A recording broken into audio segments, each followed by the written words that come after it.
Hi students, this is Mrs. Rudd, and today we are going to talk about private and personal information. Now, we have talked about private information since kindergarten. So if you remember that, keep that in mind, and we'll discuss what personal information is. Our essential question today is what information about you is okay to share online? Learning objectives identify the reason why people share information about themselves online. Explain the difference between private and personal information. Explain why it's risky to share private information online. Now I'm going to read a couple of these statements and I want you to just think, this sounds like you. Did you know the human brain is wired to share with others?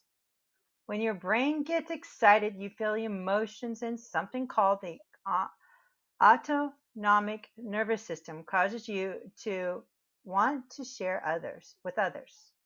Sharing with others has lots of cool benefits. It helps you feel good.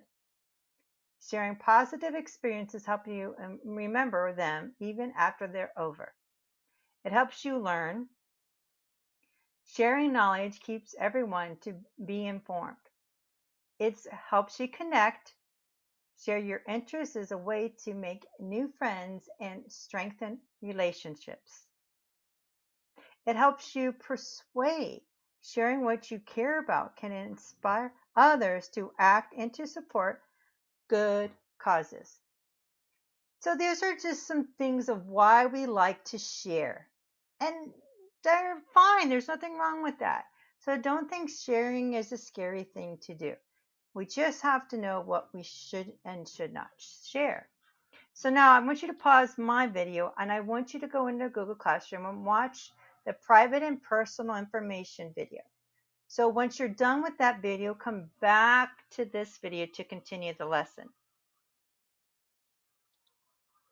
Now that you've watched that video about private and personal information, let's look at the definitions. Private information, information about you that can be used to identify you because it is unique to you. IG means for example, your full name or address. And we have talked about that private information.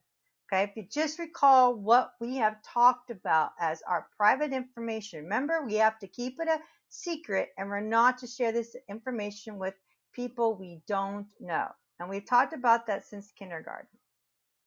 But personal information is something different. So let's look at that definition. Information about you that cannot be used to identify you because it is also true for many other people, your hair color or the city you live in. Now we have said not to give out the city you live in. I think it's important to keep that private, but there could be times that could be exception, but right now we're going to make that private. Okay, so here's some examples we have talked about before with the private information.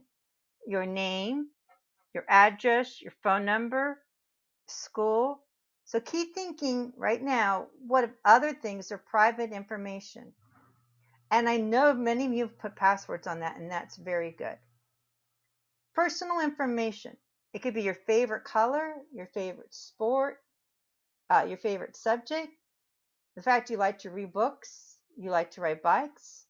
Maybe you're creating something and raising money for a good cause, or you're helping out a food bank, or you're helping your parents donate food, or you like to, help with dogs and cats and shelters.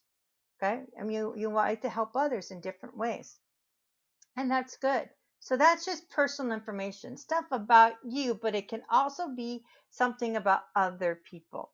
So those things are fine to share and it's not dangerous. Okay, so right now I want you to go then back to the assignment in Google Classroom. And I want you to go to the handout. So in the next video, I will talk to you about the handout.